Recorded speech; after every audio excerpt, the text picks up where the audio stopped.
Hello, everybody. Welcome to another webinar. And this is not a skiing paraphernalia podcast altogether, but this is a Messente podcast or webinar. At this time, we're going to be talking about a few of the topics. I think one of the main topics everyone's looking forward to is pricing, the pricing models, how they function, what are we going to do with pricing, how's it going to be rolled out, etc., etc. But not just that, we're also going to be talking a little bit about compliance, right? So we're going to be talking about ISO, DORA, GDPR, everything else. Maybe we can find another 3 to 4 letter acronym that we can shove into this conversation. But first and foremost, welcoming Tõnis, our head of connectivity, and Marcus, our head of revenue, to the chat today. How are you, gentlemen? Yes. Terrific. Wonderful. It's the best we can have. Anyways, let's get down to business as soon as possible. Now, pricing is a big thing. Pricing around messaging has always been a big thing. But maybe, Tõnis, you can give us a little bit of a background on how pricing and business messaging currently works. What are the different aspects of it? What are the dynamics? From a connectivity / telco viewpoint and less from, pricing to customers viewpoint.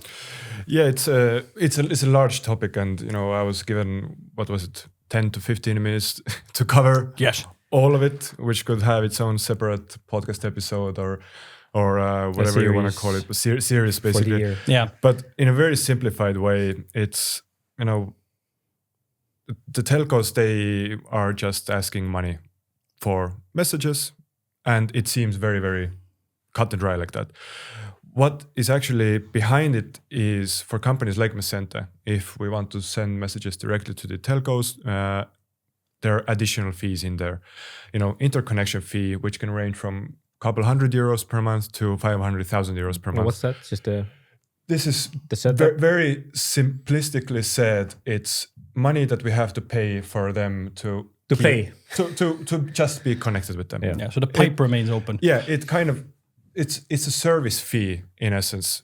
The server space, all of that upkeep, everything, and it is very individual in the country, whatever the operator we're talking about. So it can range, and it's basically just the one small hurdle that you need to jump over to kind of make the commitment that yes, we are actually want to be in business and want to be your direct customers.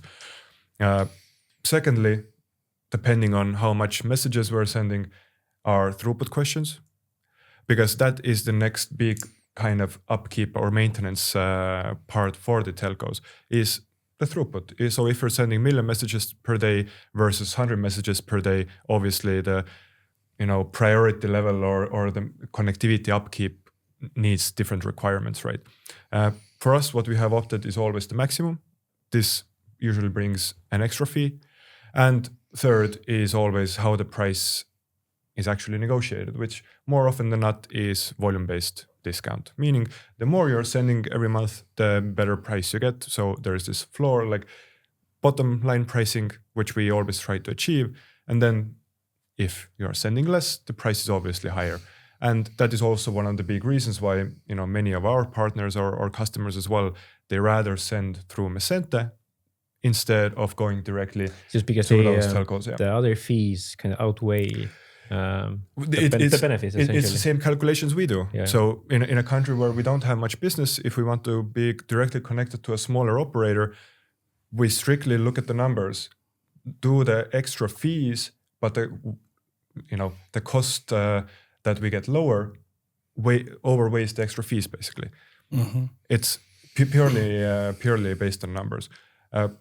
Yes, we can say that if we are globally connected in all of the 200 or 230 territories and countries with every operator, the upkeep or maintenance even is unthinkable on our side, and it just doesn't make sense because we are not equally, big volume or big business to every operator or every telco in the world. The second part, which I wrote down into my lovely notes here, is the price increases that happen from the telco side. And this is something that is always very, a little bit bitter to talk about, especially with the customers and also with our partners, because sometimes we get notified 1 month, 2 months, 3 months ahead. Sometimes we get notified a few weeks ahead. And it's never a nice conversation to tell anybody that, the prices are going up. But as Uku, before we started the live here, you mentioned nicely that in the past, what was it, 4 or 5 years? 4 years, yeah. It was starting from like 2020, 2021. The international message cost globally has gone from, what was 3 it, 3 cents cents to 10 cents this year. Yeah. So that's a lot of pricing pressure for everyone. Yeah. And luckily, if we're talking about more about the EU, we see less of these 200% hikes coming at random. But still, they do happen. They do happen at times. Yeah. So, perfect example is, what was it, Lithuania a couple of years ago, 80% price increase.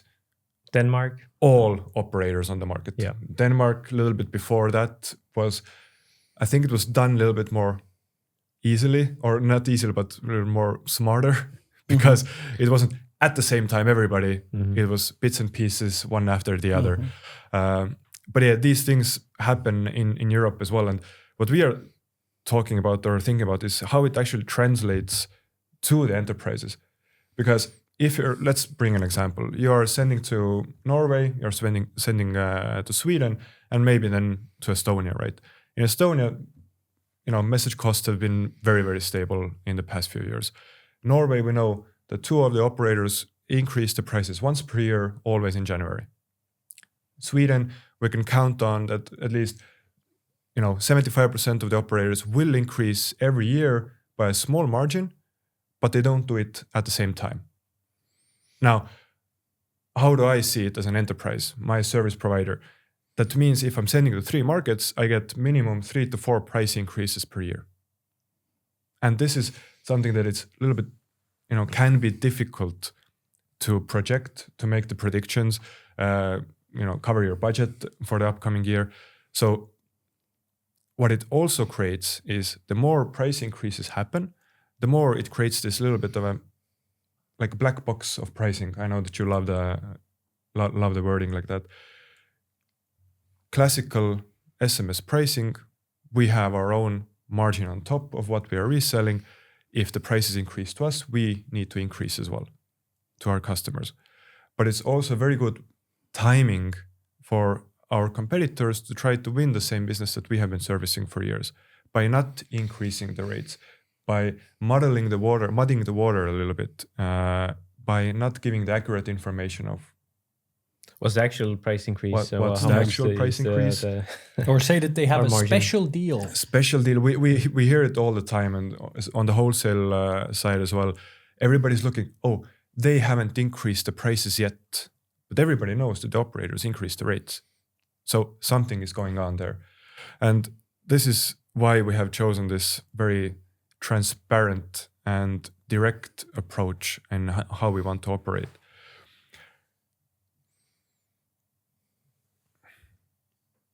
Bigger part definitely deserves its own episode, but to mention along what I just discussed is the cost optimization.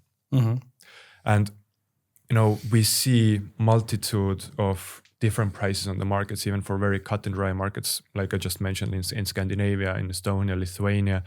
So the price can vary massively, up to 40-50% at times. For us, we know what is going on in the markets. It's always raises the question marks. How is it being done? How is it being communicated? Do our partners or enterprises, our customers, do they know what they are actually buying or what they are using? And how are they measuring the quality there as well? I think Uku has in his LinkedIn back in the day shared a lot about cost optimization tools and, message trashing, using gray routes, any possible way. I won't talk about it too long because it will get a little bit too specific, but there are a multitude of ways to get the price down. What comes with the same tool sets is usually the drop in quality as well. This is why we implore our customers as well, how do you measure quality? Are you only checking the delivery rates? Is it delivered, failed, rejected, expired? Or do you have any other option to actually check if the messages are being delivered? And we have seen it more often than not. yes, our pricing may be higher if we're offering direct operator pricing to our customers. And doing A/B testing, you can see it either click-through rate, conversion rate, there is a difference in there. And yes, we can explain it with multitude of ways, but if it's so clear that one pricing just cannot be realistic on the market and it's being advertised as direct operator connection, and then you see the quality difference, then somebody must be lying. Yeah, the quality difference thing is always quite interesting because the quality difference can be a measure of you do an A/B test side to side, 10,000 message campaign on one, 10,000 message campaign on another provider, and it can immediately net a difference in quality. But you could also, and we've seen this in the past as well, if you're good enough at it, you can play the game of you won't notice for 2 or 3 months before there's a difference. And that's when it starts dipping, or certain measures aren't deployed immediately, but they're deployed over time. Trashing, I think, is probably one of the biggest, most dangerous ones, because there we quite often see the utilization on messages where the quality is harder to track. So think, marketing messages or certain service messages where the immediacy of the action might be not as easily measurable as it is on like an OTP message, right? If it isn't received, then you get a resend request or something like that. You can already see the results immediately. But if you're playing around on something else, or if somebody's messing with your marketing messages, but your conversion's 2% anyways, and someone's trashing 5% of your total message count, and that only influences the total conversion rate by, let's say, from 3.1 to 3.2 or from 3.3 to 3.1, something like that. There are probably a lot of companies that don't notice that change or consider it minimal as compared to what is possible. And that muddies the waters enough to create a completely different environment in terms of pricing, which is why I like the rich angle of messaging more. It's similar to what we've talked about multiple times about Norway, right? Norway's essentially price is public for Telenor. They publicly price what they give to aggregators and say it out, so that when you're selling, you pretty much can completely transparently say what the message is worth, essentially third-party costs, and what I'm worth, what my service costs, what am I actually charging you for all of the work that goes behind maintaining and managing infrastructure, expertise, the reliability, all of the additional fallbacks, services, etc., etc. What we mentioned about the operators, it's like a subscription fee, basically. Yep. It's the interconnection fee, which kind of gives you the trust that there will be quality of service. Yeah, exactly. Yeah. Which I would then segue directly into, since we've already mentioned subscriptions, pricing models, etc., might as well already segue into our pricing logic and what the change actually is. And that's when I'd pass it over to you, Marcus. I'll get into that in just a second, but just to recap in short is that prices have gone up globally 300% over the past few years. Operators raise prices on their whim, or carriers too. So if you're budgeting for 2 years, good luck. You get the approval in January, prices change in March. You can look pretty bad if you go to your management team and say that, hey, actually, we need to increase the budget to X, and to combat that, there's aggregator service providers out there that are promising to royalty you at whatever prices, but you have no idea if it's true or not, because you don't know what goes into pricing. It's like it's a flat number. It's a single digit, but it hides all of the complexity, the web that's behind there. That really complicates things that you don't really know about. So that's not cool. I mean, like we don't really like that. I mean, how we work, I mean, we're a small team, and our favorite customers are customers where we can be really hands-on, transparent, honest. We can explain what's going on in a market or what happened. If something happens, we screw up, we're honest about that. And so we thought that why don't we kind of challenge how things have been done in the industry? It's a bit of a risk, of course, because what we're essentially doing is that we're splitting Third-party costs, so the cost of messages. It might be SMS, it might be Viber, it might be WhatsApp. We're splitting that with the value that we provide. So our subscription fee, essentially, where the services that we offer, the infrastructure that we built, the connectivity team that manages all of those 800 different partners globally, knowing what an operator in Zimbabwe is doing and should we be concerned or not, So every person that's seated in a Messente chair, kind of that's covered in that fee, in that sense. So there's a clear divide, essentially, that we want to be transparent and show our customers that, hey, these are the costs of messages. We're not adding a markup. So this is what the message costs, and this is what our service offers. And just to jump ahead of myself a bit, I know that there's a ton of customers here, existing customers, with maybe questions or concerns, but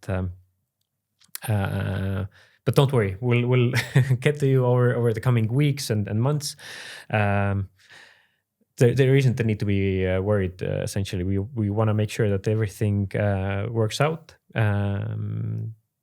This year is us sharing our vision for the future, why we think this is the best approach, the new model, essentially, which is the best one for new and existing customers. So if you have questions, you can write to me or your account manager, and we'll get to you. But we'll eventually get to everyone. So yeah, it's a gradual process, yes, exactly. not a switch tomorrow. Yeah, tomorrow you won't expect the 300% price increase. So don't worry about that. Yes. No one expects the 300% price increase. But it has happened. Yeah. I mean, in the messaging space, it's quite common for that to happen. And that's why sort of I enjoy this model more. I mean, a big part of this is also the vision we see for business messaging altogether, and I think very rapid increase of rich messaging as a part of it. Rich messaging channels, be it Viber, be it WhatsApp, be it RBM, be it whatever else is coming in the world. The idea is that those channels already come with public pricing. You want to check what a Viber message costs? You don't have to ask me. You go to viber.com and you check it out. You want to understand what a WhatsApp message costs? You go to whatsapp.com and you check out what that pricing costs. I don't need to try and play a game anymore in terms of trying to create some sort of different understanding. If you want to use WhatsApp without me, fine.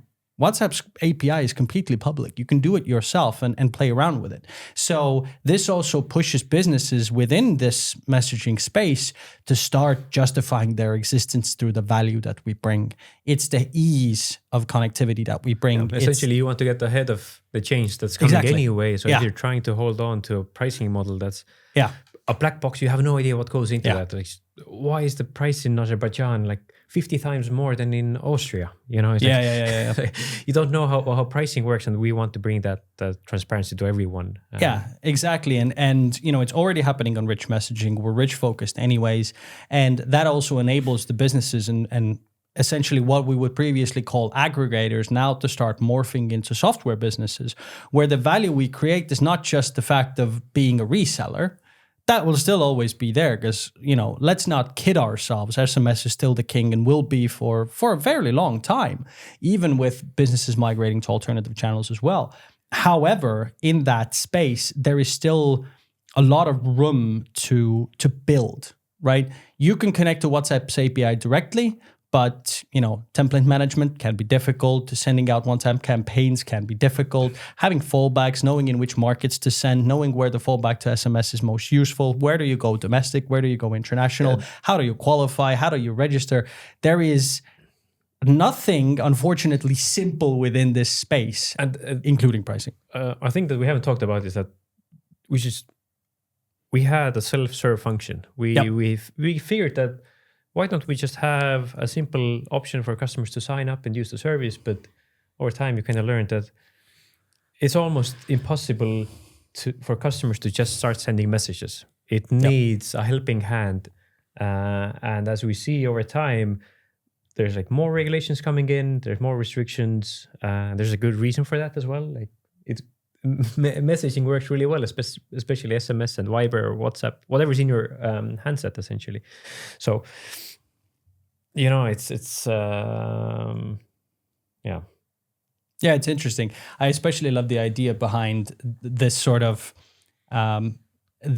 model creating an understanding of transparency in terms of how the prices change as well, because there are businesses that we work with that have enough volume that at least in one or two operators in the market could get similar bottom level pricing that we can. It's pretty probable that there are businesses who have enough volume to get that price. They might even get the fees on top and the throughput allocation that would be necessary for them to use that. So they might get pretty much level terms in one operator, but there's like 5.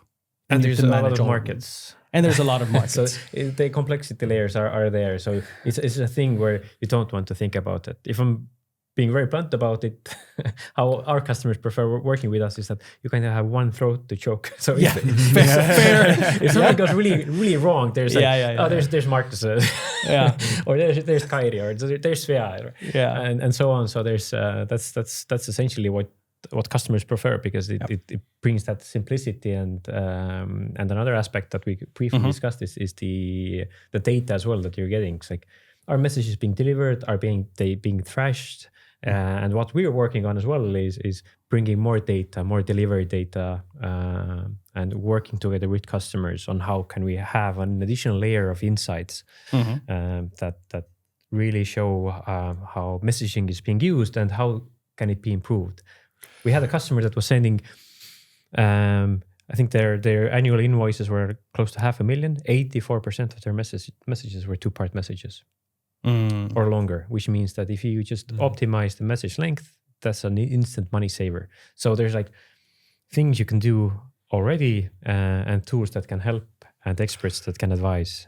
That coming from the wholesale sphere, it's my whole approach to all of these types of things is that we are not the service provider. We want to partner up with the enterprises, with our customers, because there is so much of this partnership element in all of those things, and the information sharing goes both ways. We want to give and help and share information, how to do better, how to be more efficient, and the partnership comes that we want you to share that information to us as well. What do you see? How do you measure quality? How can you measure quality better?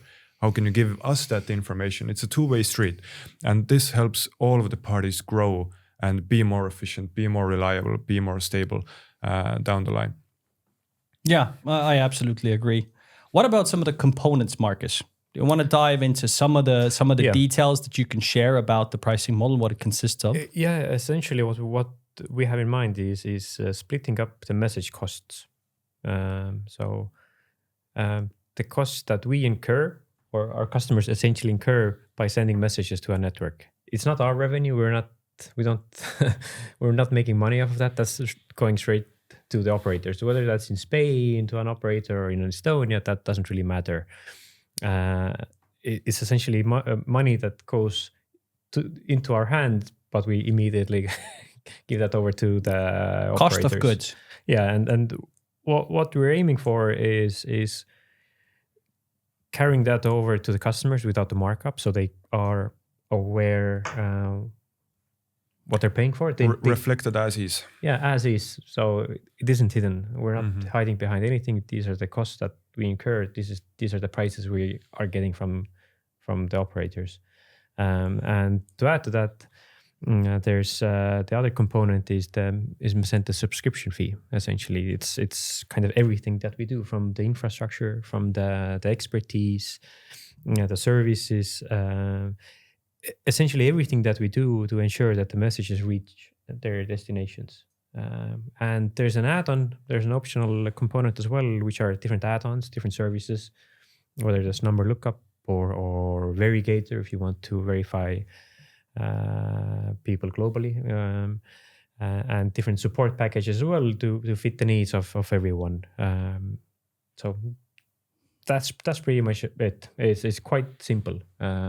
It's not complicated that much. I mean, it's a standard SaaS pricing structure in essence. That for other SaaS companies, you have that usage element as well, whether that's users that you have or marketing contacts you have in HubSpot or whatever elements there are.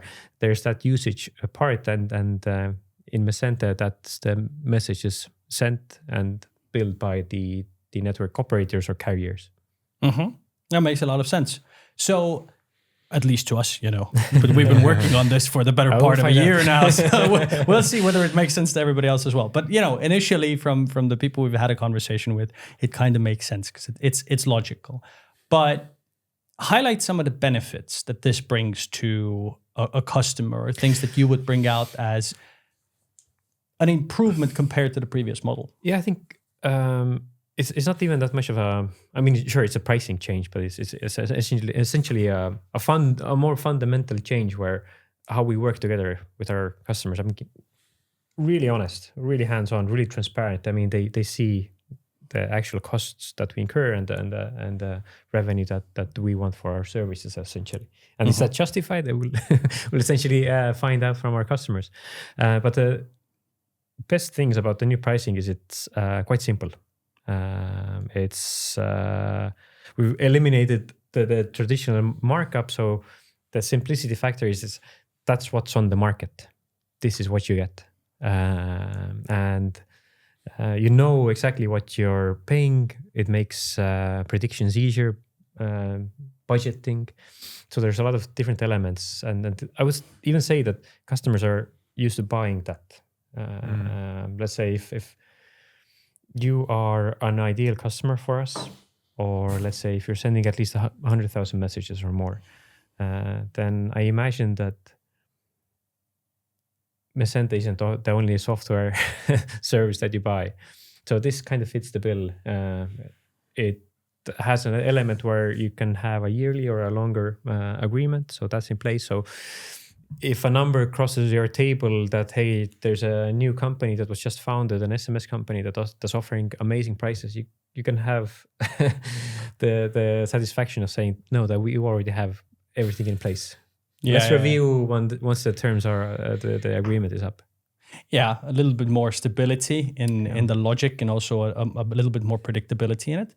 What I also like is the idea in this model that it's a little bit more flexible as to when that sort of subscription fee component changes. Right now, if you're sending 100,000 messages, it costs X. If you're sending 115,000 messages, it costs an extra 15% for those 15,000 messages that you're sending. But there's a little bit more flexibility in the model now, where the service fee doesn't necessarily change when you send 5,000 more or 10,000 more as compared to the original. Yeah. There's original size, especially if you're sending, north of, some customers sending north of 1 million, right? But even in a few 100,000, if you're going 5K, 1K, 5K one way or other way, which makes there's a buffer, exactly. Growth and even decreases. That's already calculated in there, so it makes it easier. And the best thing is that you get one low price per message, essentially. Yeah. That kind of hopefully encourages companies to grow, and then that's kind of how we grow as well with our customers. Yeah, I fully agree with that.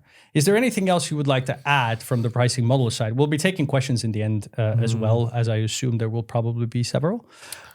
Let me see if I missed anything. I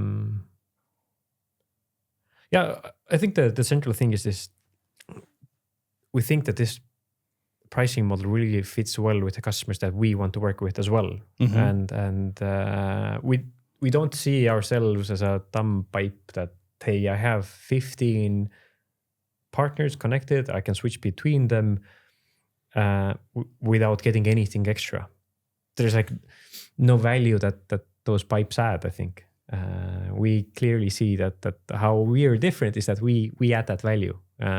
Whether solving complicated cases or ensuring that stability. So I think it works really well with the customers that we work with and want to work with in the future. It's kind of a package deal, I would say. And as I said before as well, we are here to partner up. It is a two-way street, and that has value in it already written into it, basically. And this is something that, yes, we can, put one price on it or another one. What our aim is that everybody at the end of the day, they understand what is the value that we're bringing.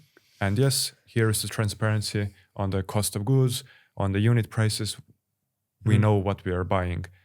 And what we're building as well. I mean, yeah. I think the big part of that is that I think our success kind of depends on if our customers are happy with us as well in the long term. That the features that we're building, the additional analytics, the different channels that we're supporting, and the ease of using them through one single API. I mean, and the expertise on how to use them in what markets, in what way, what are the best practices. I think that's the real value that this new pricing really aligns with. Yeah. I absolutely agree with that. So kind of in summary, in a singular sentence of what the new idea behind the new pricing model that we're looking to transition to over the course of this year is the idea of separation of the value that we bring to the table, the margin that we want for the job that we're doing and the value that we think we're worth, is separated from the third-party costs that we incur for terminating messages into an operator's network, that are two completely different parts of this business altogether, and works in a more logical way, at least in our opinion. Now, there will be probably a ton of questions that we will get to after the last topic as well, but we do have one more topic that kind of ties into this overall general pricing logic a little bit, and a little bit not. But it's a topic that is, especially if you're European businesses, always a valid concern, which is everything related to regulations. So the big topics last year that we tackled quite extensively and have now gotten to a place where we're quite proud of talking about them is the ISO, or more specifically the ISO 27001, which is the data security ISO for anyone who doesn't know. And then DORA, which is the European Digital Organizations Resilience Act, applicable to a lot of financial services and other services as well. I've been needing to rattle that one off quite a few times, as is evident. First try. All right, first take. So both of those things are important, but for different reasons. So why is the ISO important, and why did we actually do the ISO altogether? The thing is that over time, considering the type of companies that we work with historically and the companies that we continue to work with historically as well, especially businesses that grow similarly to our business as well. You know, back in the day when we joined, the company was significantly smaller. You know, there was 7 guys around the poker table compared to the 30 plus people that now work in a multi-million-dollar business. So it's very different from who we used to be. And with that growth comes a certain expected level of standard that we need to maintain. And what an ISO essentially is a standard. Me and Marcus have both in time shared the pain of doing compliance questionnaires. You know, those classical Ernst & Young 130 questions on an Excel sheet. 100 pages. 100 pages, like 200 or whatever questions of compliance. And they're necessary. They're necessary because they are encumbrance on the businesses that we work with, especially in the financial world. There are a whole host of regulations that we probably aren't even aware of that are applicable. And in a lot of questions, the questions of data security, keeping all of those things safe is a major part of that. And an ISO just creates a little bit of a standard. And it was that same questionnaire that we were talking about that took the amount of questions that you needed to answer from like 93 to like 26. Just because 10, you had actually a 10? That's even better. So it's just nice. Encompasses so much, which makes everybody way happier, because it's just it's a stamp of approval. It's a stamp of approval. It's a certification that enables to create a common ground in our collaboration with our customers as well. Keeping our data secure is a sentence that would historically be understood in a multitude of different ways by different entities who are tackling that particular question. You know, your understanding of data security might be different from my understanding of data security. But an ISO creates a common ground and a common base to do that. Now, ISOs aren't that uncommon as well. You know, there are a lot of businesses that have that. But there are less businesses that also take that to the next step and then also take into consideration DORA compliance as well. because DORA does add a whole host of new aspects for critical service providers, which we usually categorize as that we need to take into consideration. This includes, regular data security questions and everything related to the infrastructure that we have, the strength of and the resilience of our business altogether in our platform, the robustness of it. But it also takes into consideration the necessity for, vendor management, vendor quality assessment, making sure that they also adhere to the same rules and regulations that we find it required. And that we only work, especially for those customers, with the companies that are also in the same level of compliance and provide that same sort of proof. So I think those are the two things that we, from a compliance perspective, are proudest of all, especially in the context of last year, having that strength of now being ISO certified, being DORA compliant, being GDPR compliant, as we have been for years now, and understanding that a large part of this business is not just unit costs, but the more we transition into, an AI world and everything else world where data becomes more and more valuable and more useful in combination with other pieces of data that can be obtained, then you want more security, especially with more channels coming into play as well. When we're talking about adding WhatsApp and Viber, we're also inherently talking about additional risk. Whether we think that risk is low, super low, or extremely low, doesn't really matter. Risk is risk. You add a channel, you add risk. And that's why these compliance steps have been a part of setting these channels up for our customers as well. That's kind of the part that also ties into that value part as well. We know that our customers have requirements when it comes to their data security and that validity.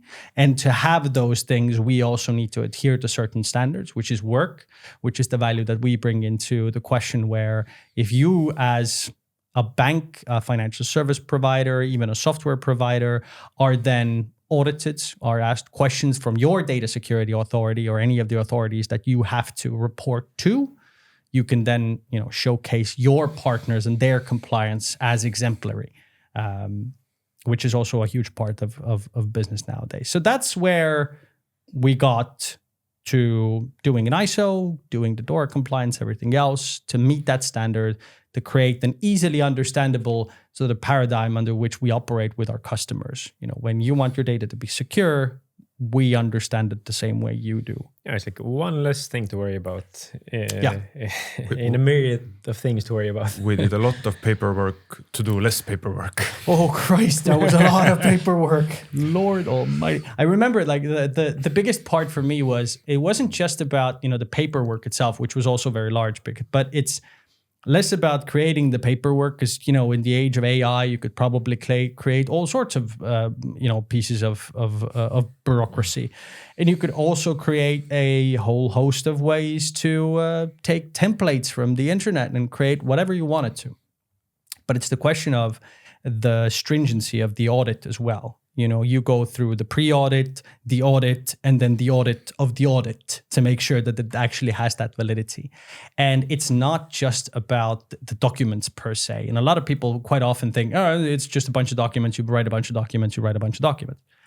But the point is that it also involves extensive training and then the testing of that training, interviews of people to see whether their actual data privacy, understanding is on a high enough level and on a high enough bar to be ISO certified, right? You can say that, we're all very security conscious.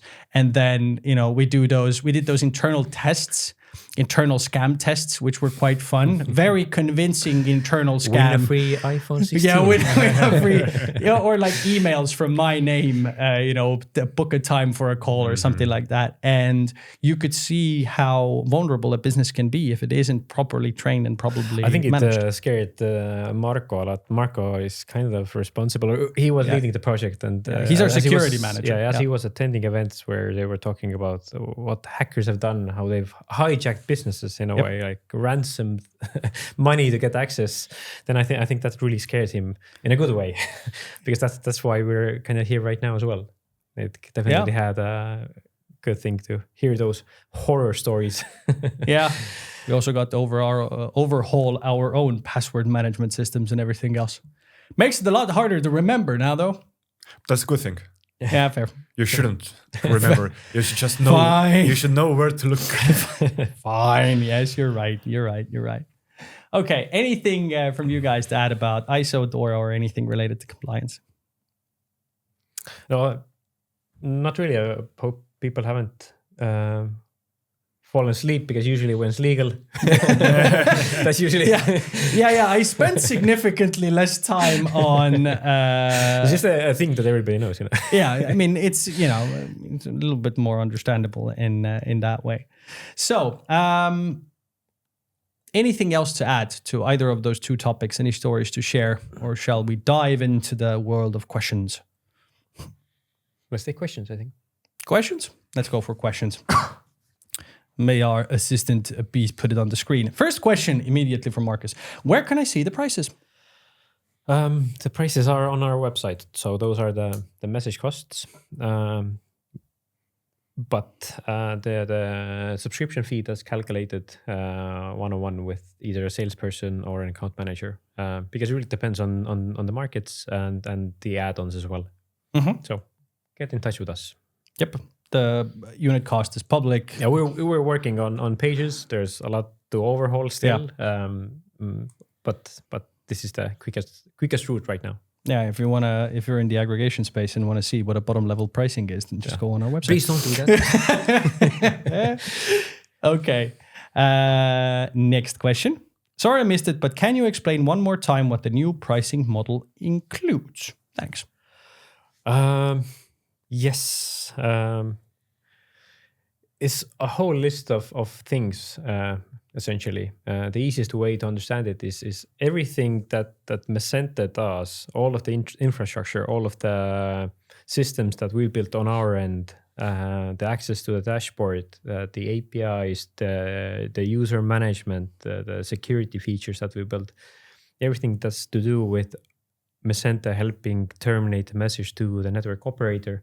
That's essentially the Messente part of that fee. Whether there's the security aspect or maintaining the routes and services, to even very small things like number registry, basically, that we need to know to which operator that number belongs to, where you want to send a message. So this is a service as well that we are paying for, we have implemented, we are using. So it's fully A to Z kind of list that it includes. We can think of probably a million things that we can write on a paper that, yes, it includes that as well. But the overarching idea is that here is a service and we are the enablers. This is what it kind of includes. Kind of everything core that you need to use to send messages through Messente. That's pretty much. Which is then separated from the third-party costs that are incurred when you terminate a message into an operator's network, i.e. text messages. Yep.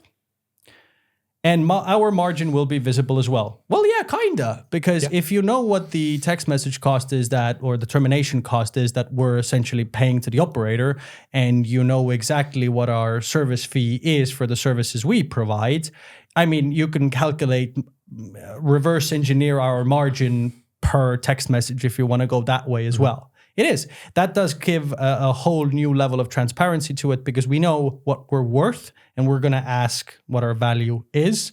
And sure, there will probably be negotiations around what you think we're worth and what we think we're worth. And then we'll find a happy middle ground or not, which is also a possibility.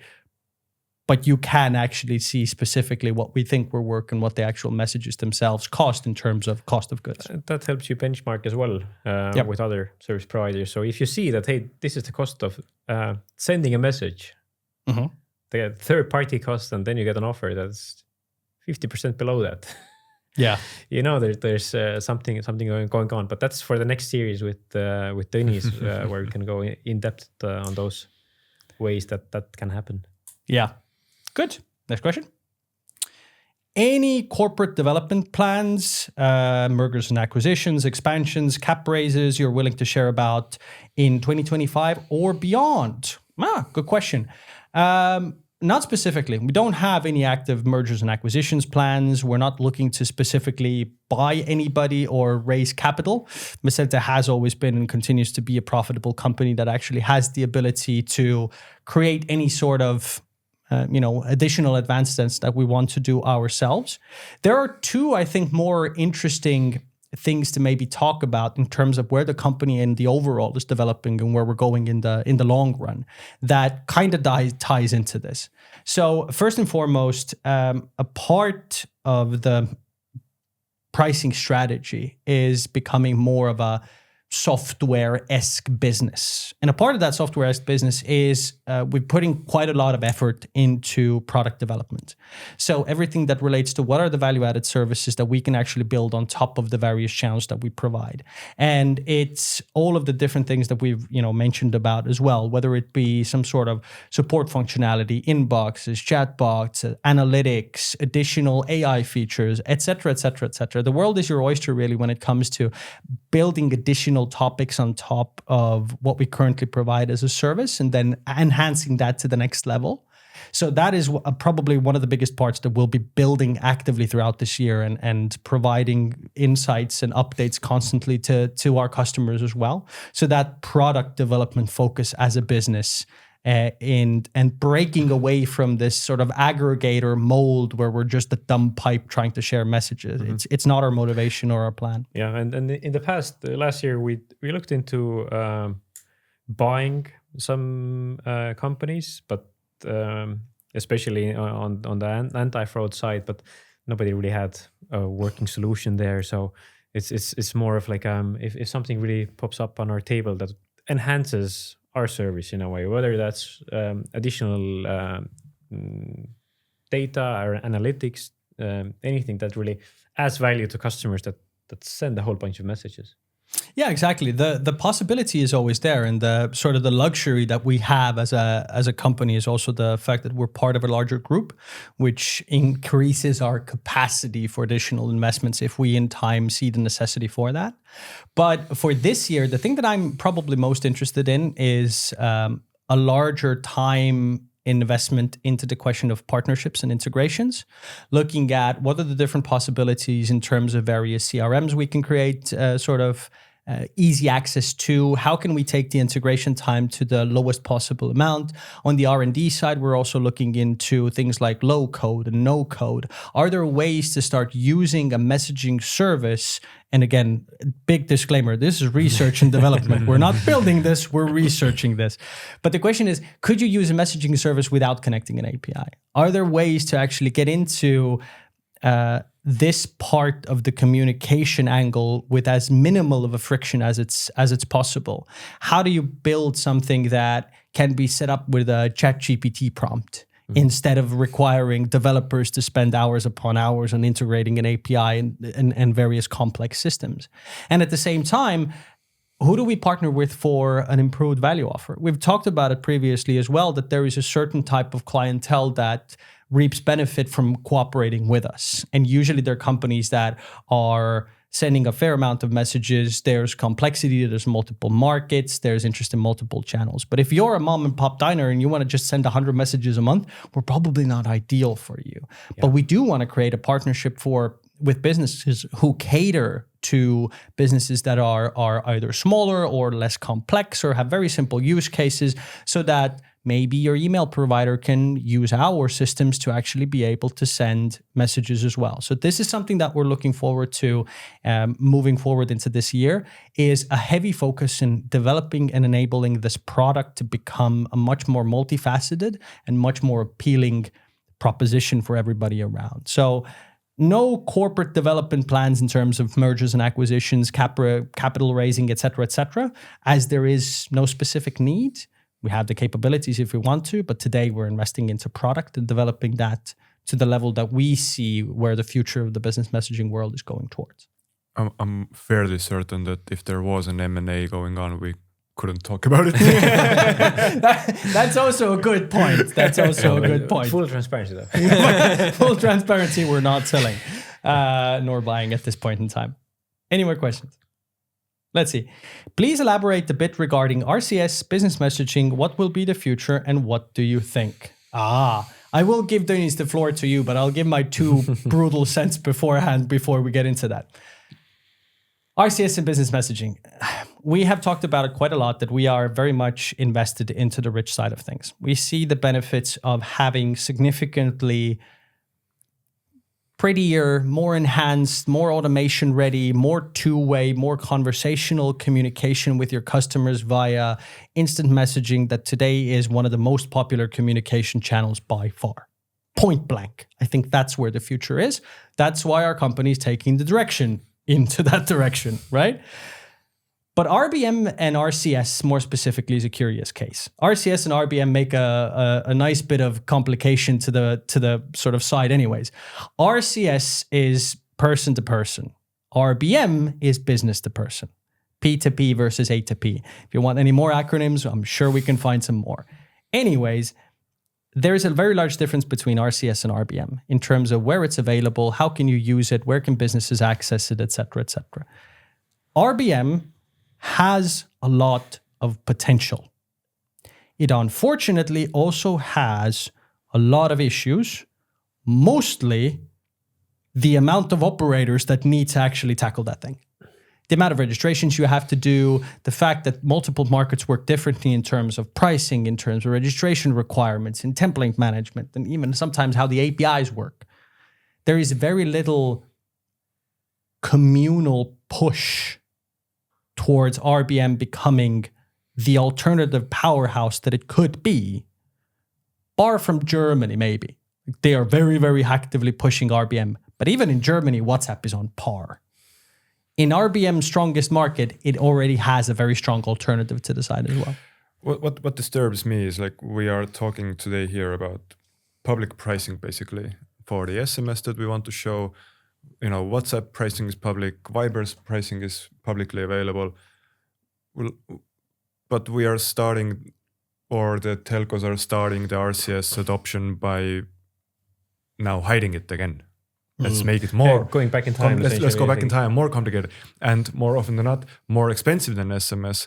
And yes, like I fully agree that there is, you know, rich aspect. You can do more with it. I mean, you don't need an app. But then you're pushing first to the marketing segment. Yes, it's a big segment, but very large portion of the use case you're kind of forgetting. Next part is what helps the adoption? Is it more expensive price, or it would be actually a cheaper price?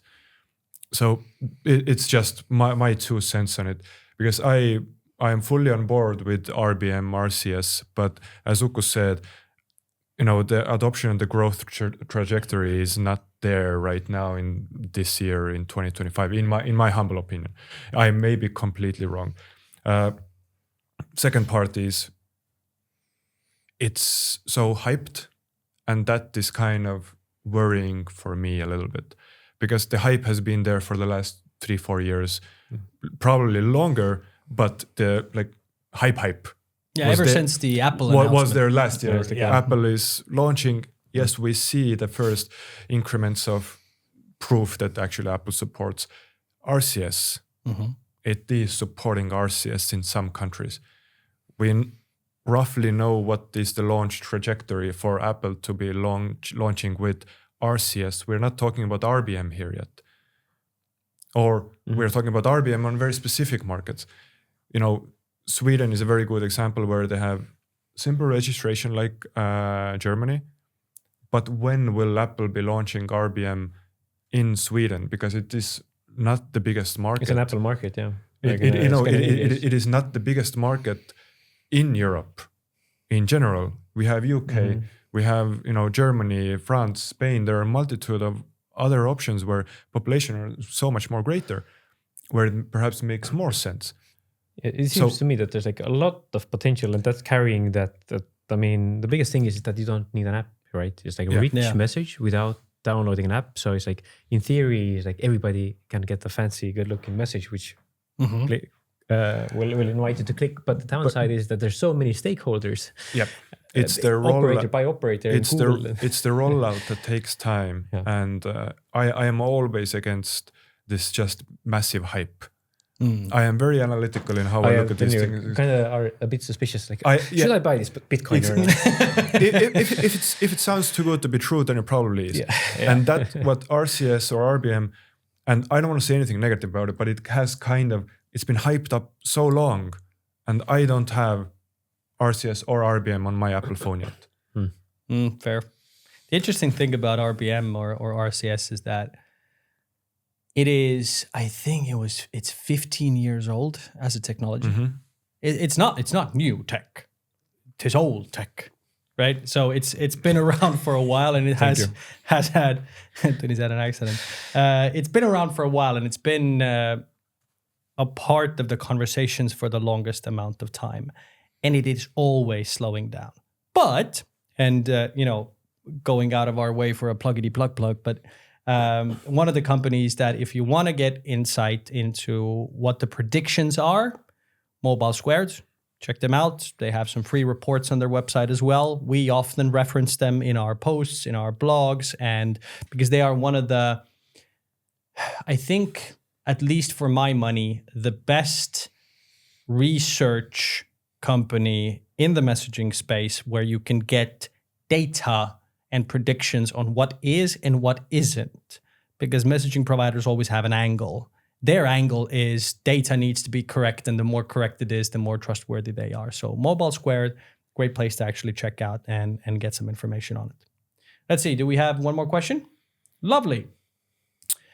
Can you share advice for 2025 from a customer point of view? Marcus, that one's for you.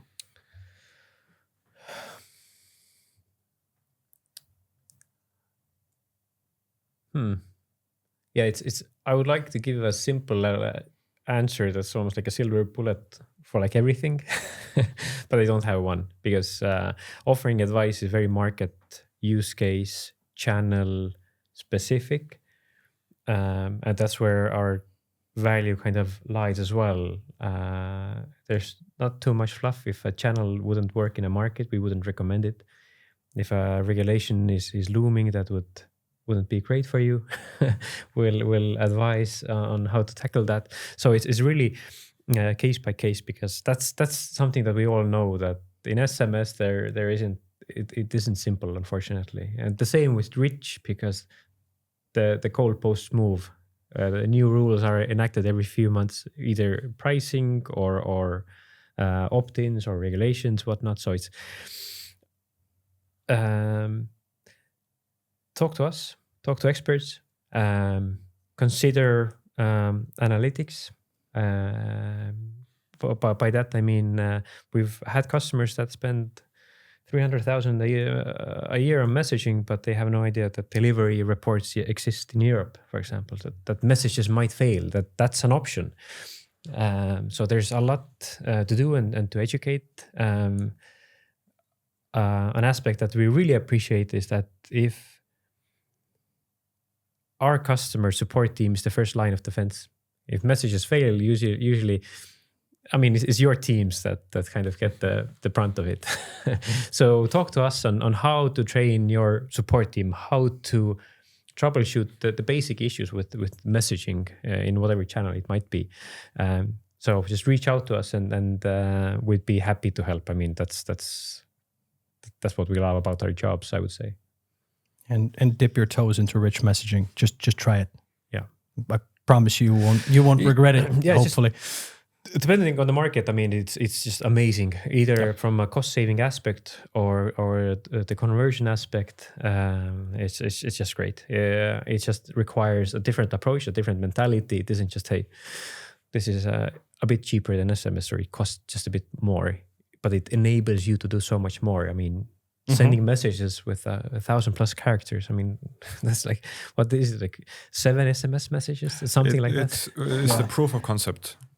Test it, see it for yourself, and trust us. And on that note, before you add anything into that wonderful sentence, before I summarize, we'll also put a link in the comments if you have any feedback or if you want to share anything about the webinar, about what we could tackle in the next instances of our webinar as well. do leave us a comment, please, so we can get some feedback and understanding on how to improve these types of settings for both our customers, but for the content that we share globally as well. So to summarize, 2 major topics that we've discussed about today. One is pricing. The pricing of business messaging, A, is complex, B, is quite often non-transparent. And the way we want to combat that ourselves is to bring that transparency into this game by separating what a termination into an operator's gateway costs from the value that we as a business provide. That value stems from the services we provide, the infrastructure we provide, the knowledge, expertise, and the various services on top of just terminating a message that we provide to our customers on a day-to-day basis. And that is what we base our value off of and how we will talk about it. The rollout is gradual. The pricing is live on our website, messaging price. When it comes to the subscription fee, we'll have a conversation because it's determined on volume, markets, and complexity. And we will be as transparent as we are during this conversation with everybody who reaches out to us as well. And that's pricing. We're now ISO certified, DORA compliant. So if you want to use messaging or are worried about using messages in the European scene of regulations, we got you covered. Reach out. If you have a questionnaire, we are eager to answer all of your questions, especially if there's like 80 in an Excel sheet. If we can skip 80%, if we can skip 80 with an ISO, please send them our way. And by and large, as a business, we're moving towards a richer, more product-heavy version of the business that we are, to be able to enable our customers to reach their maximum potential in using business messaging in whatever channel it happens to be, in whatever shape or form it happens to be. There will be a myriad of things coming up, and we will share all of them in future updates. Anything to add, gentlemen? No, I'm done. Looking for my shirt, I'm ready to go. Looking for a shirt, you're ready to go. Again, there's a link in the comments with the actual feedback form. Do please take a moment. It isn't super long. If you have anything to share, we're always happy to answer questions. All of our details are public, both in LinkedIn and everywhere else. So if you want to reach out or find one person to choke, then Marcus is always the person. You probably have my phone number. You probably have Marcus's phone number. But from here, from us, thank you guys for joining me. Thank you, everybody, for listening and watching, and we'll see you next time.